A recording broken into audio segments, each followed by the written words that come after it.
Hello, it's Kiana Hunter again with my Refutation speech for the online public speaking course at Wayland Baptist.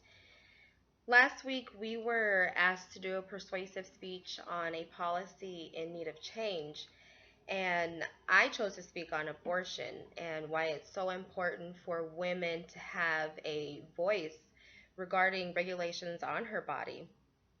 This time around, we have to explain the opposite side or come up with a middle ground solution for change. So I will attempt to convey why some people feel so adamant about putting rules in place in order to regulate or eliminate the possibility to terminate a pregnancy. Hopefully, this goal is achieved by first sharing some background history of where pro life advocacies and organizations stem from. I will then briefly discuss some global organizations and then close with a few religious aspects. Every human life is worth the same and worth saving. This is said by J.K. Rowling. She is not only the brilliant author of the Harry Potter series, she's also a philanthropist that established the Volant Charitable Trust, which helps to combat poverty and social inequality issues. But statements like this is basically the root of all pro-life organizations across the world. Anti-abortion movements initially began as a counteractive response to the legalization of elective abortion. The National Right to Life, founded in 1968, became the nation's leader into the pro-life movement.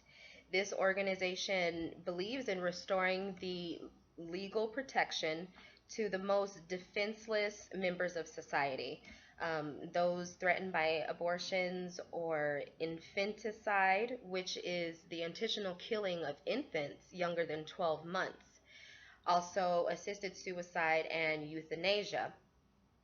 They advocate against both the practice of abortion and its rightfulness. The Pro Life Action League is another anti abortion group that was founded in 1980 with the sole yet passionate purpose to end abortion. The Pro Life Action League is highly known for their large, graphic Face the Truth displays, with demonstrations generally being held monthly in the Chicago areas. You know, disturbing images of fetuses being displayed in highly populated areas, like in the middle of intersections or something. But the league's philosophy is that abortion is not universally supported, and alternative services can be provided to women seeking abortion. They maintain that in order to stop this act, there must be a strong presence outside of clinics. Things such as protests, prayer vigils, and sidewalk counseling. Pope Francis, who is the 222nd and current Pope for the Catholic Church, once said, "The right to life is the first among human rights." And that kind of leads me to my second point of some pro life organizations just around the world. The major life group in Israel is called Ifrat. Hopefully, I'm pronouncing it right. I don't mean to offend, but this is in which activists primarily raise funds to relieve the financial and social pressures of pregnant women so they don't have to terminate their pregnancies. And it was actually interesting to learn that the name came from Miriam, who is Aaron and Moses' sister in the Bible, and she was given this additional name of Ifrat, which means to populate the world. And she was given this honor in recognition of her heroic measures in saving Jewish children from extinction.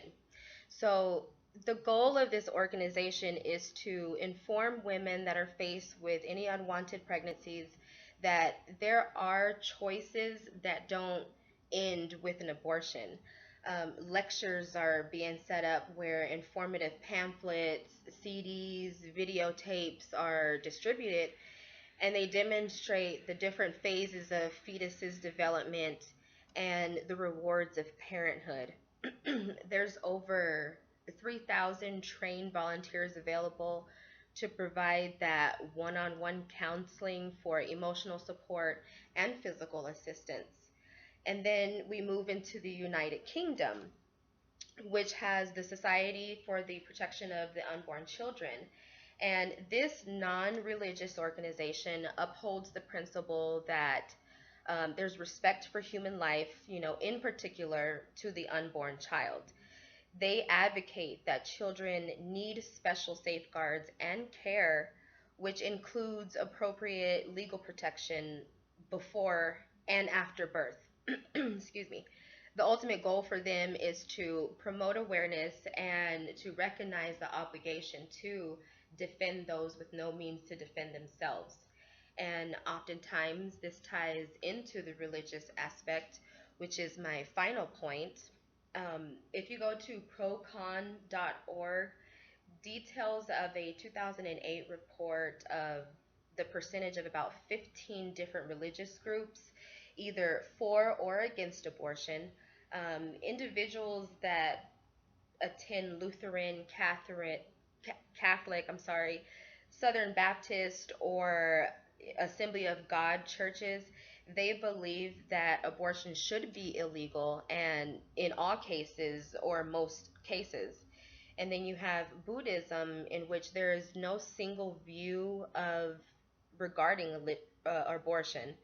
They do, however, hold that life begins at conception and that abortion should be rejected since it involves the deliberate destruction of life.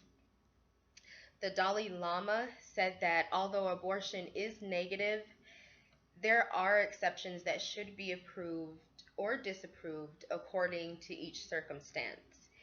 And then when it comes to Hinduism, there are actual transcripts that strongly condemn abortion, even though it's not heard of in India with the practice of sex selective abortions. That prevents the birth of any baby girls. The British Broadcasting Corporation wrote that the Hindu way is to choose the action that will do least harm to all involved: the mother, the father, the fetus, and society. And like many other religions, they believe abortion is interfering with the creative work of God.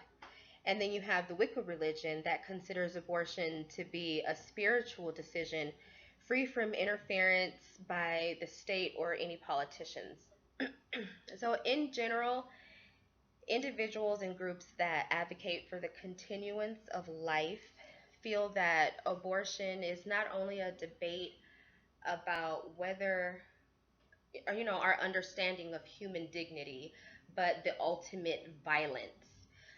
Doctor and political activist Mildred Jefferson said, "The fight for the right to life is not the cause of a special few, but the cause of every man, woman, and child who cares not only for his or her own family, but the whole family of man."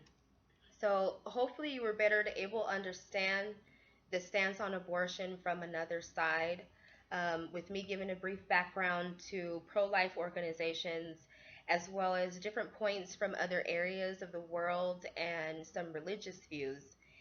And in the words of George W. Bush, the promises of the Declaration shouldn't be just for the strong and independent, but for everyone, including the unborn. And that concludes my speech. Thanks for listening.